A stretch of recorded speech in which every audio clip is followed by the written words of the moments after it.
The Grand Chamber of the Galactic Council had stood for 800 years above the clouds of Axion Prime. Its walls were made of crystal that caught the light of 3 suns, and its floors had been walked upon by the greatest leaders of 12 ancient species. Today, those same walls witnessed something that had never happened before. Ambassador Sarah Chen stood alone in the center of the vast chamber. Around her, arranged in a perfect circle, sat the representatives of the 12 ruling species of the galaxy. Each one looked down at her from their elevated seats. Some had multiple eyes. Others had scales or feathers or skin that glowed with soft light. All of them were ancient, powerful, and used to being obeyed. Sarah was human. Her people had only joined the galactic community 50 years ago. 50 years was nothing to species that counted their histories in millennia. To them, humans were children who had barely learned to walk among the stars. High Arbiter Velshan of the Krothi Dominion rose from his seat. He was tall, nearly 9 feet, with silver skin and eyes that burned like amber flames. When he spoke, his voice echoed through the chamber like thunder. "Ambassador Chen," he began, his tone carrying the weight of absolute authority. "We have called you here to discuss the future of your species. In the 50 years since humanity entered galactic society, you have caused more disruption than any species in the past 5 centuries." Sarah said nothing. She kept her hands clasped behind her back, her face calm. She had been a soldier before she became a diplomat. She knew how to stand her ground. Velshan continued. "You expand too quickly. You ignore established territorial agreements. You develop artificial intelligence beyond safe limits.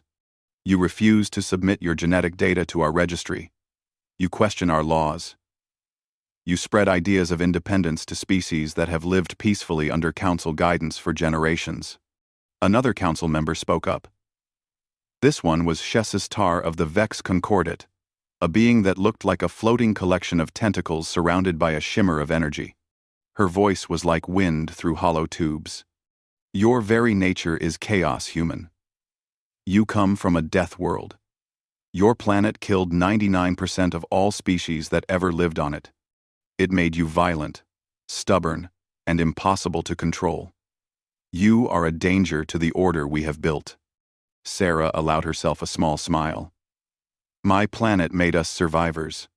It made you dangerous," Velshan snapped. He raised one long arm, and a holographic document appeared in the air above the chamber floor. "These are the authority protocols. Every species that joins the Galactic Council must accept them. Somehow, humanity has avoided this requirement for 5 decades. That ends today." Sarah looked up at the hologram. She had seen this document before. She had studied every word of it during her years of training. The authority protocols required complete submission to council oversight, genetic registration of every citizen, restrictions on artificial intelligence development, limits on colony expansion, mandatory cultural integration programs designed to make new species think and act like the ancient ones, surrender of military independence, acceptance of council governors on human worlds. It was a slavery dressed up in diplomatic language. "You will accept these protocols," Velshan declared. "You will submit to council authority. You will register your population, limit your expansion, and accept our guidance. If you refuse, we will impose Phase 1 sanctions. All FTL trade routes will be closed to human ships. All embassies will be shut down. All humans currently on council worlds will be expelled. Your economy will collapse within months." The chamber was silent. Every eye was on Sarah. They expected her to lower her head, to ask for more time, to beg for mercy or negotiation. Sarah had spent 3 months preparing for this moment. She had sent reports back to Earth. She had consulted with every human leader, military commander, and colonial governor. The answer had been unanimous. She looked up at Velshan and spoke in a clear, strong voice. "No." The word hung in the air like a gunshot. Velshan's eyes widened. What did you say? I said no, Sarah repeated. Humanity rejects the authority protocols. We reject council oversight. We reject your sanctions and your threats. We will not submit. Chaos erupted in the chamber. Representatives from all 12 species began shouting at once. Some demanded immediate military action. Others called for her arrest. A few simply stared in disbelief. Velshan raised both arms, and the chamber fell silent. His voice was cold as ice. You do not understand what you are doing, human. No species has ever refused the council. No species has ever survived such refusal. Sarah took a step forward. Her voice carried through the chamber with the same authority as Velshan's. Then, let me explain something to you, High Arbiter. Humanity did not crawl out of caves and climb into the sky just to kneel before a committee. We did not survive ice ages, plagues, wars, and near extinction just to hand our freedom over to anyone who demands it. We came to the stars as equals. We will not be made slaves by bureaucracy. You are one species, another council member shouted. We are 12. We control 70% of the galaxy. Then you should have enough, Sarah replied. You don't need us. Velshan's skin darkened to a deep gray. It was a crothy sign of rage. You have 48 hours to reconsider. After that, Phase 1 sanctions will begin. Your ships will be turned away from every council port. Your colonies will be isolated. Your people will suffer. And it will be your fault, Ambassador Chen. Sarah turned toward the massive doors at the end of the chamber. She walked slowly, her footsteps echoing on the crystal floor. Every representative watched her go. As she reached the doors, she stopped and looked back. You think you can make us bow by threatening our economy. But you don't understand humans. We've survived worse than trade sanctions. We've survived extinction events. The harder you push us, the stronger we become. You should have learned that before you threatened us. She walked through the doors, and they closed behind her with a heavy sound. In the chamber, silence fell once more. Begin preparations for Phase 2. Phase 2? Shestar asked. That means military intervention. If they will not be controlled by economics, they will be controlled by force, Velshan declared. Send orders to the fleet commanders. 12 battle groups are to move to the borders of human space immediately. We will show them what happens to species that defy the council. Outside the chamber, Sarah walked through the long corridors of the council station with her aide, a young man named David Park. He was pale and shaking. Ambassador, do you realize what you just did? He whispered. Sarah kept walking. Her face was calm, but her heart was pounding. Maybe we're about to show the galaxy that some things are worth fighting for. Contact Admiral Webb.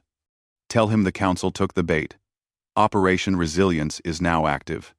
David stopped walking. Bait? You wanted this to happen?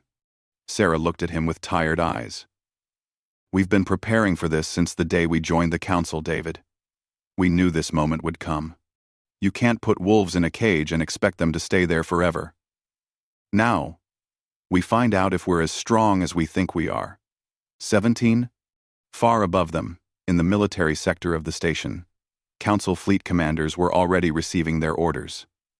12 fleets, hundreds of warships, all moving toward human space.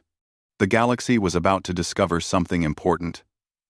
Humanity had been studying, preparing, and planning, and humans had learned a long time ago that the best way to survive a predator was to become something it didn't expect. The countdown had begun. The news spread across human space like wildfire. Every colony world, every station, every ship received the same message. The Galactic Council had issued an ultimatum. Ambassador Chen had refused. Sanctions would begin in 48 hours. In the Capitol building of United Earth Command in Geneva, emergency meetings had been running for 16 hours straight. The conference room was filled with representatives from every major government on Earth and the 40 colony worlds. Some were shouting. Some were silent. All of them were afraid. President Maria Santos of the United Earth government slammed her hand on the table. Enough. We need a decision. Do we accept the protocols, or do we fight? Fight? Governor Yuki Tanaka of Mars stood up, his face red with anger. Fight with what? The Council has thousands of ships. We have hundreds. They control the trade routes. They have allies everywhere. If we fight, we die. If we submit, we die slowly, replied Minister James Okonkwo of the African Union. Did you read the protocols? They want to control our genetics, our technology, our colonies, everything. They want to turn us into pets. 3. Director Chen Wei of the Asian Coalition shook her head. Perhaps we can negotiate. Offer compromises. Accept some protocols, but not others. They don't want compromise, a voice said from the doorway. Everyone turned. Admiral Marcus Webb walked into the room. He was 63 years old, with gray hair and scars on his face from a ship accident decades ago. He had commanded the Human Defense Fleet for 12 years. He looked tired. Admiral Webb, President Santos said with relief, please tell us you have good news. Webb sat down heavily in a chair. I have information. Whether it's good news depends on your definition. The Council is moving 12 fleets to our borders. That's roughly 600 combat vessels. They'll arrive within a week. 6. The room erupted in panic. Voices overlapped, shouting questions and accusations. Webb raised his hand, and slowly the room quieted. But there's something you all need to know. Something that's been classified for 30 years. We've been preparing for this. President Santos leaned forward. Preparing? What do you mean? Webb activated a holographic display. It showed maps of human space, marked with symbols and codes. When we first joined the Council, some of us didn't trust them. We saw how they treated newer species. We saw the protocols. So we started preparing. We called it Operation Resilience. What kind of preparation? Governor Tanaka asked. Every kind. Webb replied. We studied Council military tactics. We identified weaknesses in their technology. We built hidden supply depots in every colony. We developed contingency plans for every scenario. We trained our captains in unconventional warfare. And we established secret trade agreements with neutral species, ones who don't like the Council any more than we do. Minister Okonkwo stared at the display. You've been preparing for war for 30 years, and you never told the civilian government? We were preparing for survival. Webb corrected. And yes, we kept it secret because we knew there were Council spies everywhere. If they had known, they would have acted sooner. He looked around the room. Ambassador Chen didn't refuse the Council on impulse. She refused because I told her we were ready. Ready to lose, Director Chen Wei said bitterly. Ready to make them regret attacking us, Webb replied. We can't win a straight fight, but we don't plan to fight straight. We're going to make this so costly, so painful. President Santos was quiet for a long moment. Then she spoke. So our choice is submit and die slowly, or fight and die quickly. Our choice is to show the galaxy that some species can't be conquered, Webb said. Even if we lose, we'll inspire others. The Council has ruled by fear for centuries. Someone has to show them that fear doesn't work on everyone. The vote was close. 18 governments voted to fight. 15 voted to surrender. 7 abstained. But 18 was enough. President Santos stood up. Then we fight. Admiral Webb, you have full authority to conduct military operations as you see fit. Everyone else, prepare your populations. This is going to get very hard very fast. Across human space, the Council's sanctions began exactly on schedule. Human ships approaching council stations were turned away. Trade routes were blocked by council patrol vessels. Embassies were closed, and human diplomats were expelled. On dozens of worlds, human merchants and travelers were given 24 hours to leave. But something unexpected happened. The human economy didn't collapse. On the colony world of New Vancouver, Governor Lisa Chang activated the hidden supply depots that had been built over 30 years. Food, medicine, fuel, raw materials, everything needed to keep a colony running for months. The same thing happened on every human world. Human merchant ships that had been turned away from council stations didn't return home. Instead, they went to neutral systems. The Arion Collective, a species of bird-like aliens who had always been suspicious of the council, welcomed human traders. So did the independent mining stations in the Karak Belt. Secret trade routes that had been prepared for decades suddenly became active. Captain Elena Reyes commanded the freighter Wandering Star. She had been hauling cargo for 15 years. When council corvettes tried to turn her away from the trading station at Helios Gateway, she smiled and changed course. 3 council ships followed her, demanding she return to human space. Elena led them on a chase through an asteroid field, then toward a neutron star. The council captains, trained in standard tactics, followed standard pursuit patterns. Elena, who had grown up navigating the chaotic asteroid belt of Sol system, did not do anything standard.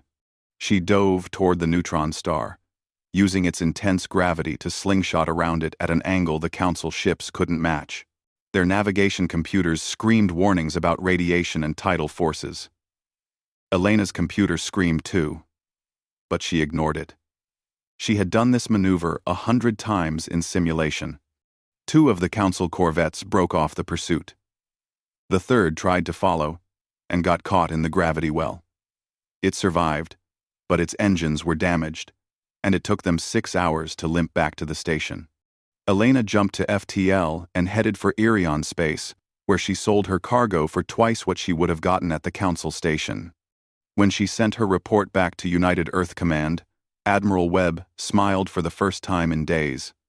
"Post this story on every human network," he ordered. "I want every captain to know that the council can be beaten." The story of Captain Reyes spread through human space in hours. She became a hero. Other captains started copying her tactics. Human ships started using unusual routes, dangerous shortcuts, and unpredictable methods that council patrol vessels couldn't counter. On Earth, Ambassador Chen made a broadcast that was transmitted across the entire galaxy. On every frequency, in every language. "People of the galaxy," she began. "The Galactic Council has attempted to force humanity into submission. They believe that economic pressure and military threats can make us bow. They are wrong. We came to the stars seeking friendship and cooperation. We came as equals. The Council wants to make us servants. We refuse. We will trade with any species that wants to trade freely. We will defend ourselves against any aggression. We will not surrender our freedom, our future, or our dignity. To the Council, I say this: you have made a terrible mistake. To everyone else, I say, you don't have to live under their thumb. Freedom is possible. We'll prove it." The broadcast was officially ignored by the Council. Unofficially, it was watched by billions of beings across hundreds of worlds. On some planets, it started conversations. On others, it started protests. In the Council chamber on Axion Prime, High Arbiter Velshan watched the broadcast with cold fury. She dares to encourage rebellion. Send a message to all Council worlds. Anyone caught helping humanity will face sanctions themselves. But his intelligence officers brought him troubling news. Human ships were still trading. Human colonies were still functioning. The sanctions weren't working. And worse, some species were quietly reaching out to human representatives, asking questions about trade agreements outside Council control. "We need to move to Phase 2 immediately," Velshan declared. "Prepare the battle fleets. We're going to make an example of one of their colonies." When the galaxy sees what happens to those who defy us, this rebellion will end. His advisors agreed. Orders were sent. The Council's military machine began to move. But in a small room deep in a Council intelligence facility, a junior officer named Tikran sat at his console and stared at reports from the front lines. He read about Captain Reyes. He read about the human colonies that were thriving despite sanctions. He read Ambassador Chen's speech. And for the first time in his life, Tikran began to wonder if the Council was right about everything. Far away, on a military station orbiting Jupiter, Admiral Webb reviewed fleet positions and supply reports. His assistant asked him if he thought they could win. Webb shook his head. Winning isn't the point. Making them regret attacking us is the point. If we do this right, we change the whole galaxy. If we do it wrong, we die. Either way, nobody will forget what happens next. The countdown continued. The Council fleets were coming. Humanity was ready. The galaxy held its breath. New Caledonia was a mining colony on the edge of human space. 3 million people lived there, working the rich mineral deposits in the asteroid belt that surrounded the planet. It had farms, schools, factories, and families. It was home. When the Council fleet arrived, it blocked out the stars. 200 warships emerged from FTL jump at the edge of the system. Each one was massive, dwarfing even the largest human vessels. Their weapons could turn a planet's surface into glass. Their shields could withstand nuclear explosions. They had been built by civilizations that had mastered warfare thousands of years before humans left Earth. Governor Amira Okoro stood in the command center of the colony's main station, watching the display screen with a tight expression. She was 51 years old, a former engineer who had helped build half the structures on New Caledonia. These people were her responsibility. The communication channel crackled to life. A Crothy voice spoke, cold and formal. Colony of New Caledonia. This is Fleet Commander Cor Van of the Galactic Council Enforcement Division. You have 1 hour to surrender unconditionally. All military vessels must power down. All weapons must be disabled. Council troops will occupy your colony. Resistance will be met with orbital bombardment. You have 1 hour. Amira looked at her staff. Some were crying. Others looked angry. Her chief of security, a man named Robert Kim, spoke quietly. Governor, we have to evacuate. Get people to the underground shelters. Start evacuation procedures, Amira ordered. But we're not surrendering. She opened a channel to the defense fleet. This is Governor Okoro. You are clear to engage when ready. In space above New Caledonia, 45 human warships powered up their weapons. It was the entire defense fleet for this sector. Against 200 Council ships, it was suicide. Admiral Marcus Webb commanded the operation from his flagship, Indomitable, currently positioned 3 light hours away. He had brought every ship he could spare from other sectors. It still wasn't enough. But Webb had learned a long time ago that fair fights were for sports, not survival. All ships, this is Webb. Execute Plan Chaos. Plan Chaos wasn't in any military textbook. The Council trained its forces in traditional warfare, with clear battle lines, coordinated fleet movements, and overwhelming firepower. They expected the humans to form defensive positions and try to fight conventionally. The human ships did not do that. They scattered in every direction, each one acting independently. Some dove toward the planet. Others accelerated away from the battle. A dozen headed straight for the Council fleet, at maximum speed. There was no formation, no apparent strategy, just chaos. Fleet Commander Corvan watched in confusion. What are they doing? All ships. Maintain formation. Engage nearest targets. That's when the first surprise hit. 3 human ships that had been flying toward the planet suddenly changed course and flew directly into the Council fleet's formation. The Council ships targeted them, but the human vessels weren't trying to fight. They were loaded with cargo containers. When the Council destroyers destroyed them, the containers broke apart and released thousands of small objects. They were mines. Simple, brutal, nuclear-pumped laser mines that had been banned by Council regulations 200 years ago because they were considered too dangerous and unpredictable. 40 Council ships were suddenly surrounded by mines. Explosions rippled through the fleet. Ships collided as they tried to maneuver away. The carefully maintained formation collapsed into confusion. Then the cyber attack hit. Human hackers, trained by some of the best programmers Earth had ever produced, had spent 30 years studying Council computer systems. They knew every vulnerability, every backdoor, every security flaw. Now they unleashed it all.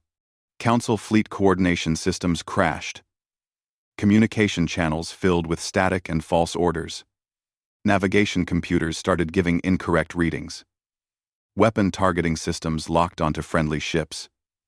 The Council fleet was technologically superior, but it relied on computer coordination. The humans had just turned that strength into a weakness. Korvan's command ship was not affected because it used a separate military-grade system, but he watched in horror as his fleet tore itself apart. Ships fired on each other by mistake. Collisions happened as navigation failed.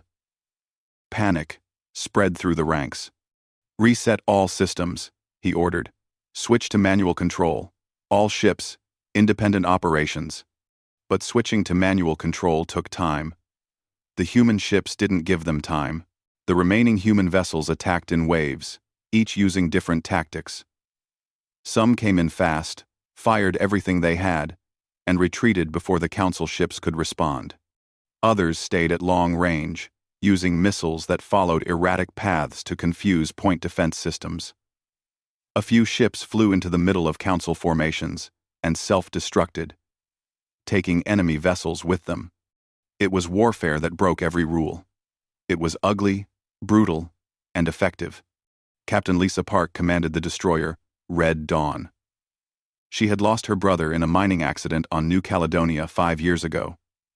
When her ship's weapons ran dry, she didn't retreat. She accelerated directly toward a Council battlecruiser, her engines at maximum burn. Her crew evacuated in escape pods as she aimed her ship at the battlecruiser's bridge. The Council crew tried to shoot her down, but she was moving too fast, her trajectory too unpredictable. Red Dawn hit the battlecruiser at a significant fraction of light speed. Both ships were destroyed instantly. The explosion was visible from the planet's surface. The battle lasted 6 hours. When it ended, the human fleet was gone. 45 ships destroyed or disabled. But the Council fleet had paid a terrible price. 75 ships destroyed. 50 more damaged, some beyond repair. And they hadn't even reached the planet. Korvan stared at the casualty reports with shaking hands. His fleet had won, but it felt like a defeat. He had lost more ships in this one battle than the Council had lost in the past 50 years combined. "Sir," his tactical officer reported, "human evacuation shuttles are still leaving the planet." Korvan hesitated. His orders were to bombard the colony as punishment, but his fleet was wounded, disorganized, and demoralized. And somewhere out there, more human ships might be waiting. "Let them go," he said quietly. "We've made our point." On New Caledonia, Governor Okoro supervised the evacuation. They couldn't save everyone, but they could save most. As she boarded the last shuttle, she looked back at the colony she had helped build. Then she looked up at the stars, where the debris of ships still glowed in orbit. "We made them bleed," she said to Robert Kim. "That's something." Far away, in the Galactic Council's Central Intelligence Facility, analysts were compiling reports on the battle. What they discovered disturbed them deeply. A team of xenobiologists presented their findings to High Arbiter Velshan. The lead scientist, a Vex named Dr. Thornax, displayed genetic data on a holographic screen. "High Arbiter, we've completed our analysis of human evolutionary history. The results are troubling." "Explain," Velshan demanded. Dr. Thornax manipulated the display.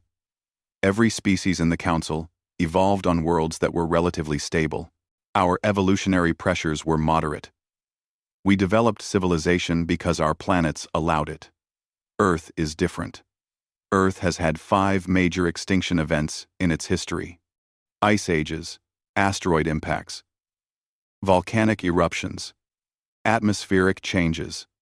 99% of all species that ever lived on Earth went extinct. We know this, Velshan said impatiently.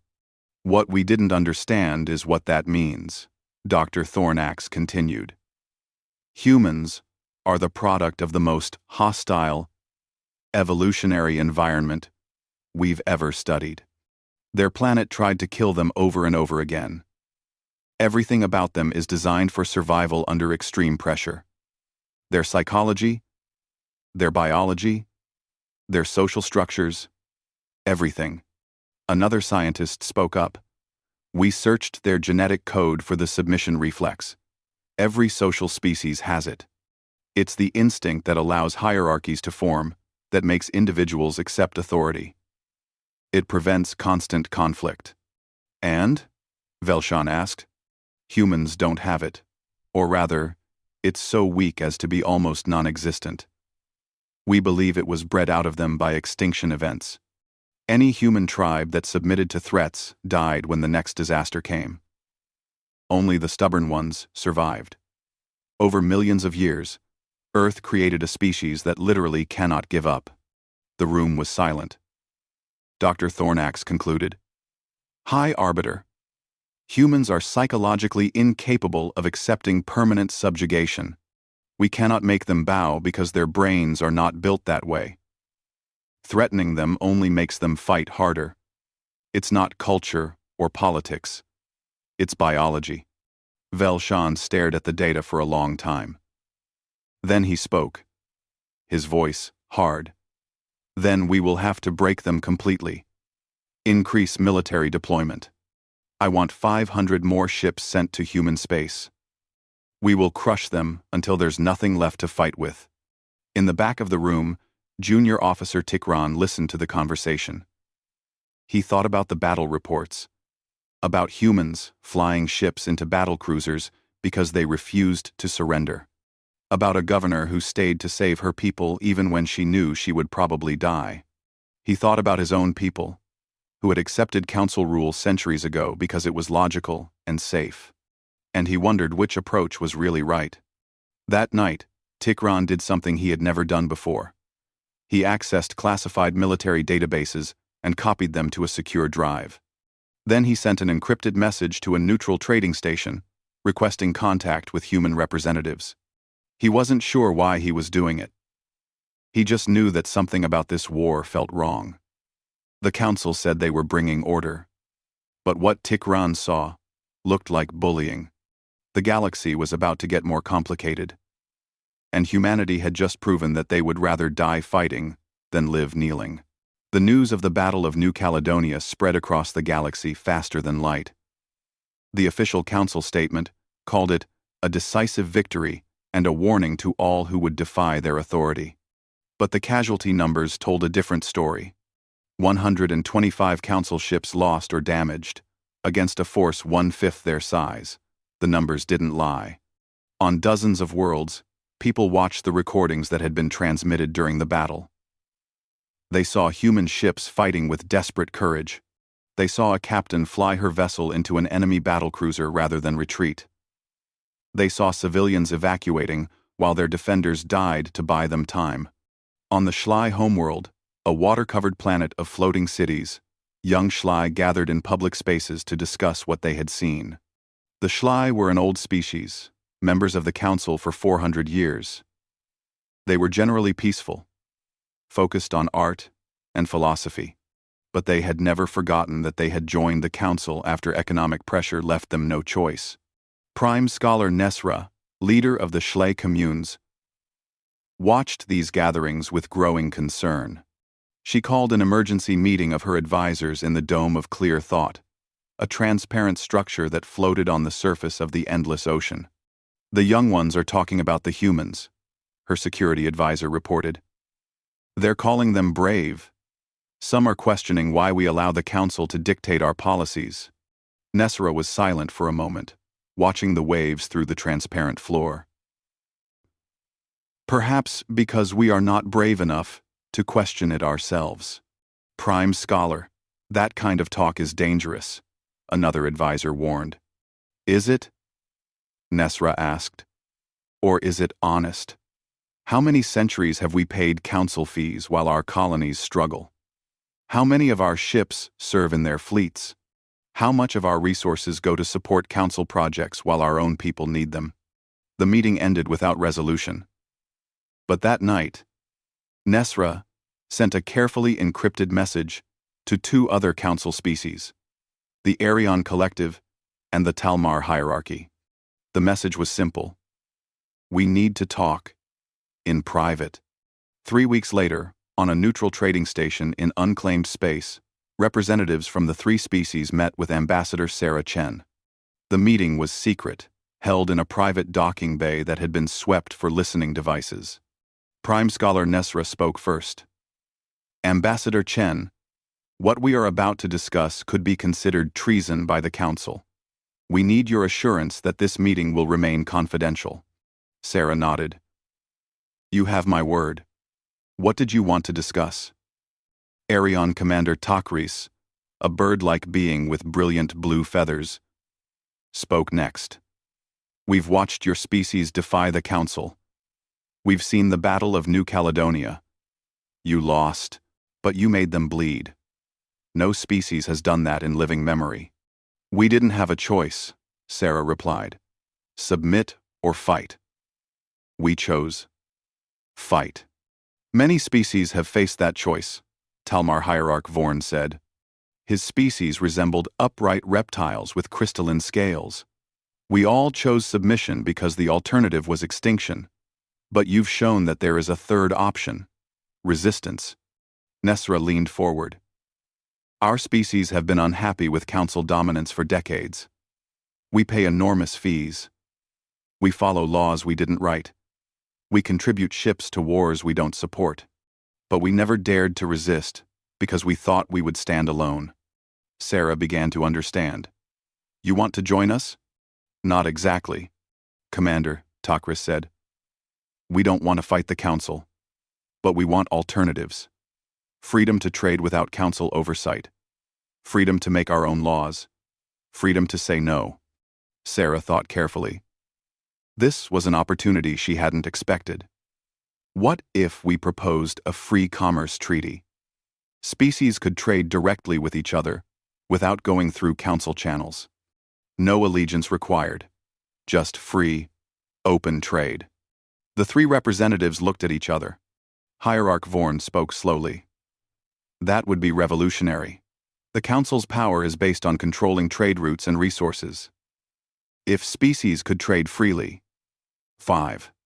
The Council would lose their grip. Nesra finished. This could work. Our peoples would support it. They're tired of Council control. Over the next month, secret negotiations continued. Lawyers and economists from 4 species worked on the treaty language. It was careful, diplomatic, and completely illegal by Council law. But then someone leaked it. The Galactic Council chamber erupted in chaos. High Arbiter Velshan stood at the center, his silver skin darkened to charcoal with rage, as representatives shouted at each other. Treason! Roared the Vex Concordat representative. The Schlei, Arion, and Talmar are negotiating with the enemy. Prime Scholar Nesra stood calmly.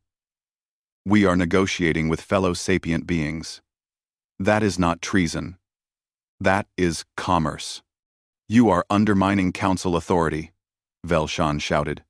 We are exercising our sovereignty, Commander Takris replied, his feathers ruffled with defiance. Show us the law that says we cannot trade with whomever we choose. The law is Council policy, Velshan insisted. Policy is not law, Hierarch Vorn said quietly. We checked. There is no law preventing free trade between willing species. Council policy has restricted it. But policy can be challenged. The chamber descended into arguments. Some species supported the council absolutely. Others remained silent, unwilling to commit. A few spoke up in support of the HFY position. For the first time in 800 years, the council was divided. Velshan called for a vote on military action against the three rebel species. It was a desperate move, meant to restore unity through fear. 6 species voted for military action. 3 voted against.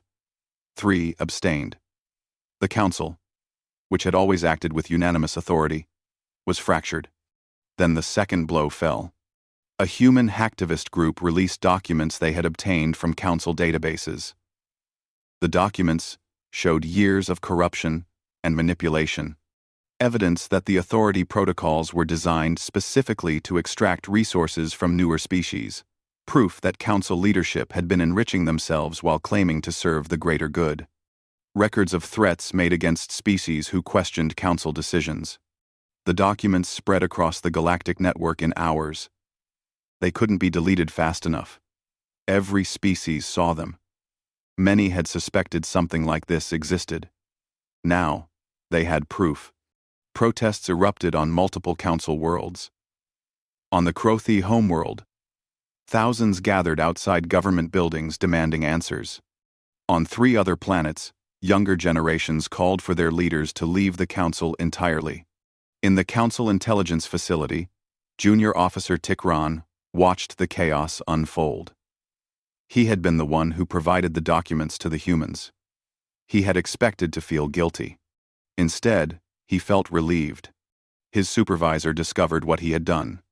Tikran was arrested, but before they could put him in detention, human operatives helped him escape. Within days, he was on a transport heading to human space, carrying even more classified information. High Arbiter Velshan stood alone in his private office, watching the galaxy fall apart around him. His secure terminal showed reports from every council world. Protests, defections, chaos. The order he had spent his life maintaining was crumbling. He made a decision. "Prepare the Grand Fleet," he ordered. "Every available ship. We're going to Sol System. We're going to destroy Earth and end this rebellion, once and for all." His military advisor looked shocked. "Sir, that's over 1,000 ships. It will leave our borders undefended." "The borders don't matter if the council doesn't exist," Velshan said coldly. "We make an example of humanity. We show the galaxy what happens to rebels. Then, order will be restored." Orders went out across council space. Every military vessel not assigned to critical defense was to report to the staging area. The largest military fleet in modern history began to assemble. But 3 species quietly recalled their ships. The HFY, Arion, and Talmar fleets received secret orders to return home. When the Grand Fleet gathered, it was missing nearly 300 vessels. Velshan discovered the betrayal 2 days before launch. He was furious, but there was nothing he could do. He proceeded with the remaining 720 ships.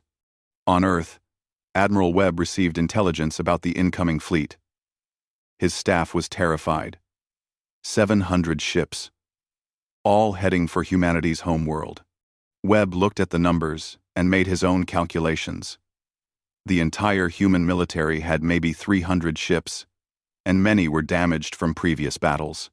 Even with the guerrilla tactics they had used before, the odds were impossible. "Send a message to every human vessel," he ordered. "We're making our stand at Sol. Anyone who wants to fight, come home. Anyone who wants to flee, I won't judge them." His aide asked the question everyone was thinking. "Can we win?"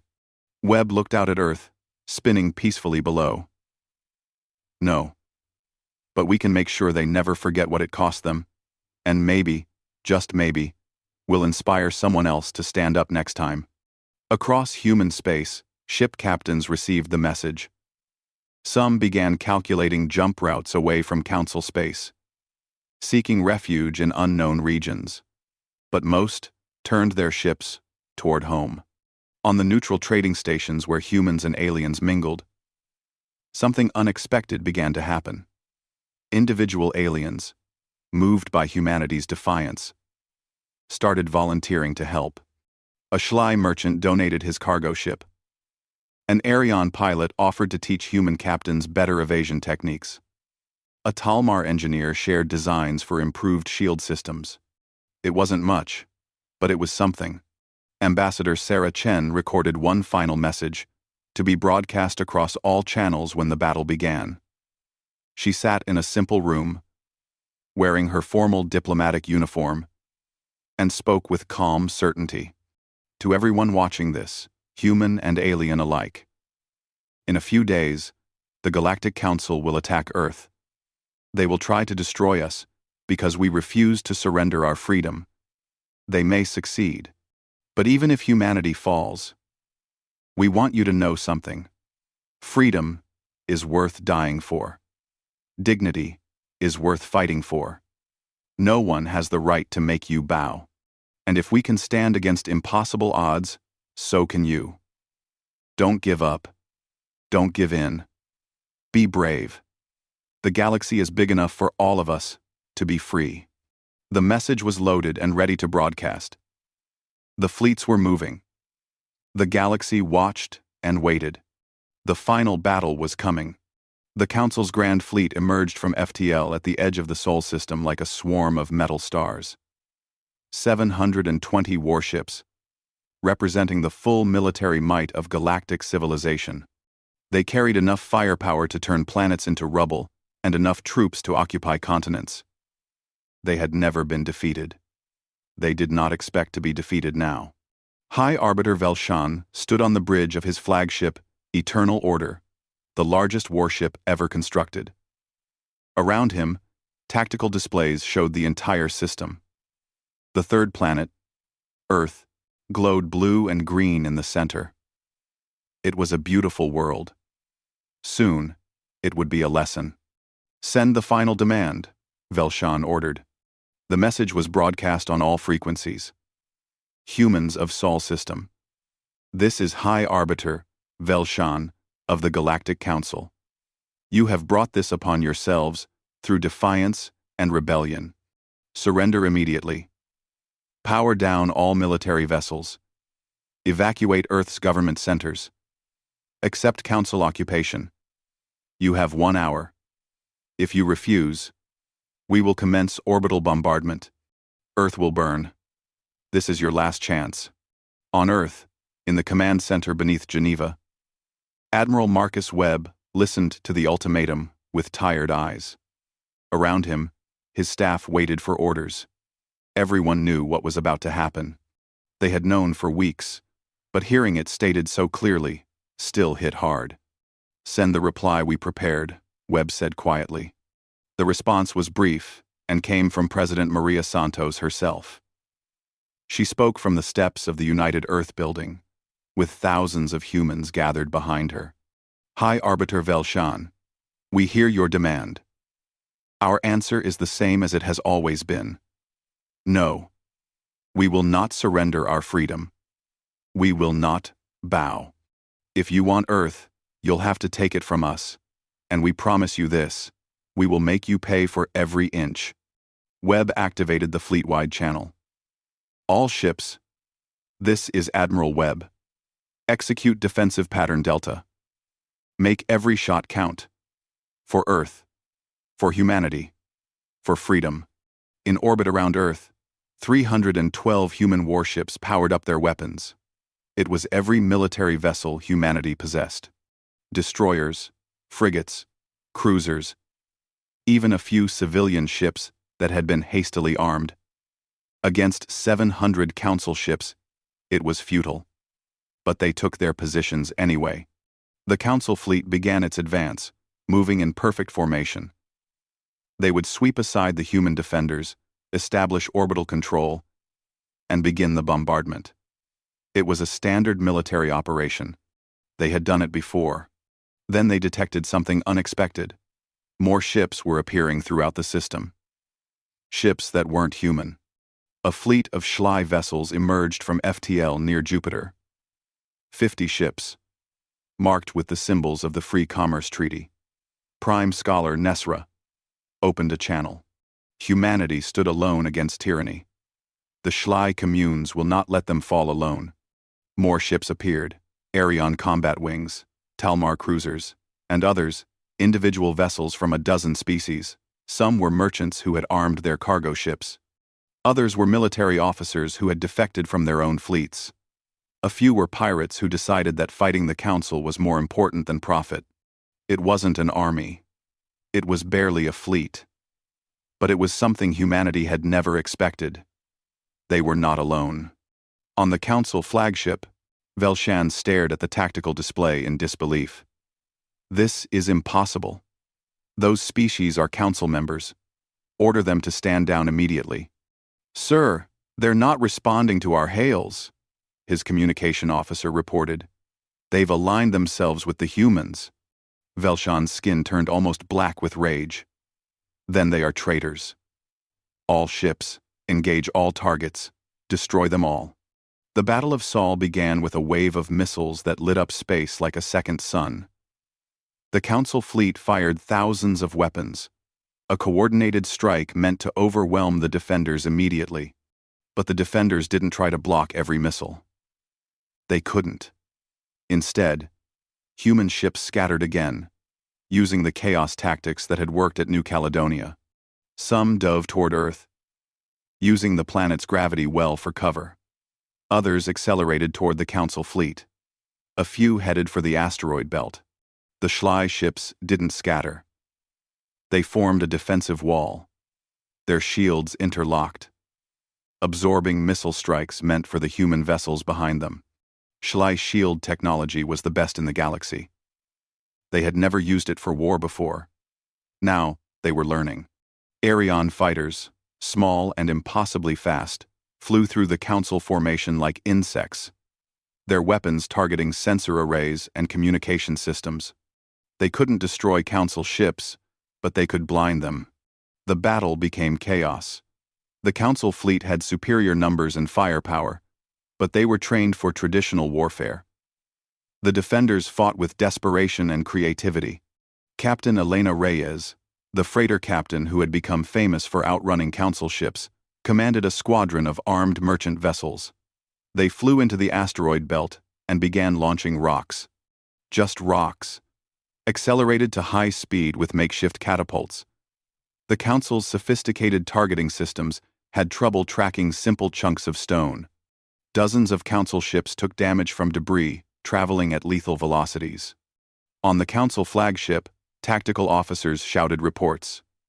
Ships damaged, formation disrupted, communications jammed. Restore order, Velshan demanded. All ships, reform defensive positions. But as the Council fleet tried to regroup, Ambassador Sarah Chen's pre-recorded message began broadcasting on every channel in the galaxy. Her words reached billions of beings on hundreds of worlds. Today, humanity makes its choice. We choose freedom. Even if it means extinction, we will not bow. 2, 2, 2, 2. The words were simple, but they carried weight. On Council worlds, people watched the battle unfold in real time. They saw humans fighting impossible odds. They saw other species joining them. They saw the Council's fleet struggling against a force 1/4 its size. And something changed. On the Crothy homeworld, protests turned into riots. Thousands of young Crothy marched on government buildings, demanding their leaders withdraw from the battle. Similar protests erupted on 4 other Council worlds. Inside the Council fleet itself, doubt began to spread. Crew members questioned their orders. Some ships stopped firing. Others slowed their advance. On one Council destroyer, the entire bridge crew mutinied. The captain tried to order them to fire on a damaged human vessel, and his tactical officer refused. Within minutes, the officer had support from most of the crew. They locked the captain in his quarters and withdrew from the battle.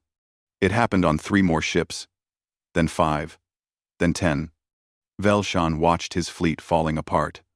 Not because they were losing, but because they were questioning why they were fighting at all. "This is treason," he screamed. "All ships that refuse orders will be destroyed." That's when his own crew turned on him. His second-in-command, a Krothi officer named Shentar, stepped forward with a weapon drawn. "No, High Arbiter. You are the one committing treason. Against our own people. Against the principles the Council was supposed to represent. This ends now." Velshan stared at him in shock. "You dare?" "Someone has to," Shentar replied. He opened a fleet-wide channel. "All ships. This is Commander Shentar of the Eternal Order. High Arbiter Velshan is relieved of command. I am ordering an immediate ceasefire. Any ship that wishes to continue fighting is free to do so. The rest of us are done. Thanks for watching." Across the fleet, hundreds of captains felt relief wash over them. They had been following orders they didn't believe in, fighting people they didn't hate, for reasons they didn't understand. Now, someone had given them permission to stop. Ship after ship powered down their weapons. Some began retreating toward Council space. Others just drifted, their crews exhausted and confused. A few die-hard vessels continued fighting. One Council battlecruiser, commanded by an officer loyal to Velshan's vision of order at any cost, charged toward Earth with all weapons firing. 3 human destroyers intercepted it. 2 were destroyed, but the third, commanded by a young captain named James Park, rammed the battlecruiser at full speed. Both ships exploded in a ball of plasma visible from Earth's surface. The battle lasted 8 hours. When it finally ended, the casualty numbers were staggering. 140 Council ships destroyed or heavily damaged. 90 human ships lost. 23 HFY vessels destroyed. Dozens of ships from other species gone. But Earth still stood. The Council fleet was withdrawing, and Velshan was in custody, charged with war crimes by his own people. In the aftermath, Admiral Webb stood on the observation deck of what remained of his flagship, looking at Earth. The planet was scarred. Several cities had been hit by weapons fire. Millions were dead or injured, but humanity had survived. President Santos contacted him from the surface. "Admiral, we're receiving messages from 40 species asking to join the Free Commerce Treaty. And the Council has requested a diplomatic meeting. They want to negotiate." Webb allowed himself a tired smile. "Tell them we'll talk. But we're not negotiating our freedom. That's not up for debate." Webb. 3 months later, the Galactic Council officially dissolved. In its place, a new organization formed, the Assembly of Free Species. It was based on principles of voluntary cooperation, not mandatory submission. Species joined by choice and could leave if they wished. Laws were voted on by representatives elected by their own people, not appointed by ancient powers. It wasn't perfect. Many problems remained. But it was better. Ambassador Sarah Chen was elected as one of the first representatives from Earth. On her first day in the new assembly hall, which was built on a neutral world instead of a council capital, she stood at a podium and addressed the gathered species. "We paid a terrible price to get here. Humans died. HFY died. Arion, Talmar, and others died. We'll carry those losses forever. But they didn't die for nothing. They died proving that freedom is possible, that no one has to bow to anyone else, that even the smallest voice deserves to be heard." She looked around at the representatives from hundreds of worlds. "We have a chance to build something better than what came before. A galaxy where cooperation is chosen, not forced. Where differences are celebrated, not punished. Where every species can walk among the stars with dignity. Let's not waste it." The Assembly voted to erect a memorial on Earth, listing the names of everyone who had died in what became known as the Freedom War. Human and alien names, side by side. Admiral Webb retired to a small house in Colorado. He spent his remaining years writing a book about the war. It became required reading in military academies across the galaxy. The final chapter was titled, The Human Way of War, and it ended with a simple observation. We didn't win because we were stronger. We won because we refused to lose. And sometimes, that's enough. Junior Officer Tikran, now called just Tikran since his military rank had been revoked by his old government, became a teacher. He traveled to different worlds, speaking about his experiences. Young people of many species listened to him talk about choosing conscience over orders, about standing up even when you're afraid, about doing what's right even when it costs everything. Captain Elena Reyes continued flying merchant routes, but now she trained new pilots in unconventional navigation. Her students came from a dozen species, all wanting to learn the human approach to problem solving. When standard methods don't work, get creative. On Earth, a child named Maya sat in a garden with her grandmother, looking up at the stars. "Grandma, are we safe now?" Her grandmother, a veteran of the Battle of Saul, smiled and pulled the child close. "Nothing is ever completely safe, sweetheart. But we're free. And as long as we remember what we fought for, as long as we're willing to stand up for it, we'll be okay." "What did we fight for?" Maya asked. "The right to choose our own path. The right to be ourselves. The right to say no when someone tries to control us." She pointed up at the stars, where ships from 100 worlds traveled freely through space. "We fought for the right to dream and build and explore without anyone telling us we can't. We fought so you could grow up free." "I'm glad we won," Maya said. "So am I," her grandmother replied. "But remember something important. We won because people were brave. Human and alien alike. They stood together, even when it seemed impossible. That's the real lesson. Unity built on choice is stronger than order built on fear." High above them, the memorial station orbited Earth, its lights visible even in daylight. It was a reminder of what had been paid for freedom, and a promise that it would not be forgotten. The galaxy had changed. The old order was gone. The new one was still being built. There would be challenges ahead, conflicts, disagreements, problems, without easy solutions. But for the first time in centuries, the galaxy belonged to everyone who lived in it, not just those who claimed to rule it. And humanity, the species that refused to bow, had shown the way. The stars belonged to the free.